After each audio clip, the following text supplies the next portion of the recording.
যুবক যৌবনের জোয়ারে ভাসো, তাই না? কার অক্সিজেন নিয়ে যৌবন তোমার? 1 মিনিটের জন্য যদি বন্ধ করে আল্লাহ, যে 2500-এ 1 মিনিট, মাসে না বৎসরে 1 মিনিট অক্সিজেনের লোডশেডিং চলবে, 1 মিনিট অক্সিজেন থাকবে না, অসুবিধা আছে? হ্যাঁ, কি আছে? হ্যাঁ, শেষ। একদিনও তো ভাবে নাই তো।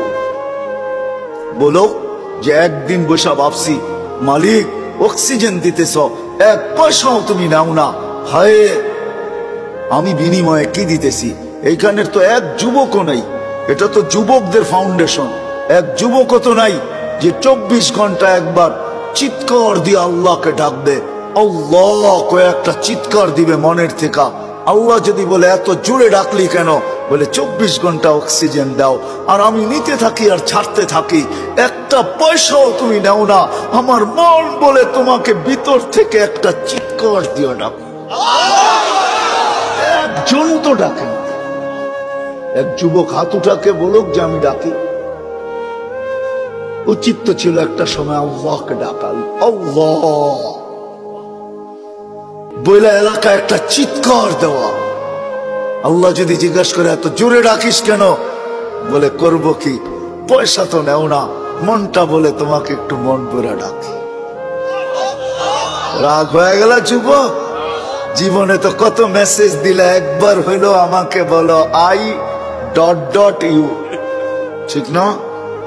একবার হইলো একটা মেসেজ দাও I. মনে হয় বোঝেন না আপনারা, আপনার হুজুররা কোথেকে বুঝবেন? যুবকরা বুঝে গেছে আমি কি বুঝাইতে চাইছি, ঠিক না? হ্যাঁ, আসতেছে 14 তারিখ, ঠিক না? সত্য না? হ্যাঁ, কত মেসেজ জীবনে লেখছ, একবার হইলো বলো I.U, ঠিক না? আর বললাম না মধ্যে শব্দটা, ওটা তোমরাই বসায় নিও, তোমাকে দিলে গায়ে ফেলছে কি বুঝাইতে চাইছি। অথচ একবারও তো আল্লাহকে বললাম না মনের থেকে একটা চিৎকার দিয়া, আল্লাহ আমি তোমাকে ভালোবাসি। অথচ আল্লাহ তো বলে আনা ইয়া ইবনে আদম ইন্নী লাকা মুহিব্বা, ও মানুষ আমি তোকে ভালোবাসি। ও মানুষ বাদ দেন, ও উম্মতে মুহাম্মাদি আমি তোকে ভালোবাসি। ওয়াবি হুব্বি কুল্লি মুহিব্বা, তুই আমার ভালোবাসার কসম তুইও তো কোনো একবার আমাকে একটু ভালোবাসা দেখা। তুইও মুখ দিয়ে একবার বল আল্লাহ আপনাকে আমি ভালোবাসি।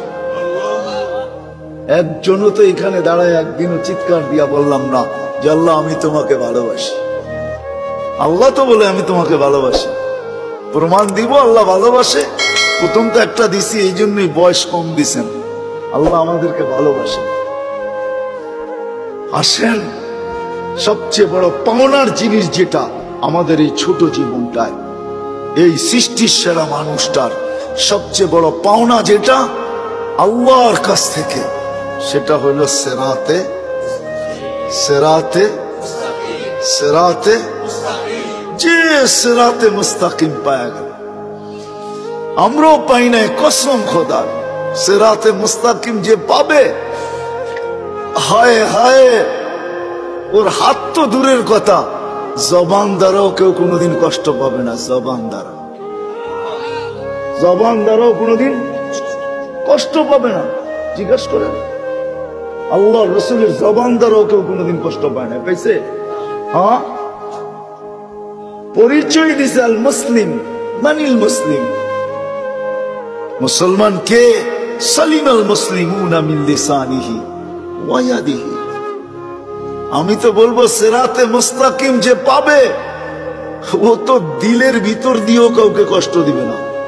দিলের ভিতর দিয়া বোঝেন, বাইবা বাইবাও কাউকে কষ্ট দিবে না। বাইবা কারো অনীহাও ভাববে না, অনীহা। ওই যে ওই সাহাবীর মতো 3 দিন, প্রথম দিন ঘোষণা দিতেছে আসতেছে জান্নাতি, কে দেখতে চাও চোখ উঠাও তাড়াতাড়ি। তো দেখতেছে একজন ঢুকতেছে, বলতেছে এ জান্নাতি। দ্বিতীয় দিন সেম ঘোষণা, তৃতীয় দিন সেম ঘোষণা, কিন্তু এক ব্যক্তি 3 দিন। তো সাহাবী রাসূলের সব জাগছে, 3 দিন এক ব্যক্তিকে জান্নাতের ঘোষণা। আমলটা করে কি যায় বাড়ি দেখি? তো যায় বলছে রাত্রে তোমার এখানে থাকতে চাই। বলছে থাকো।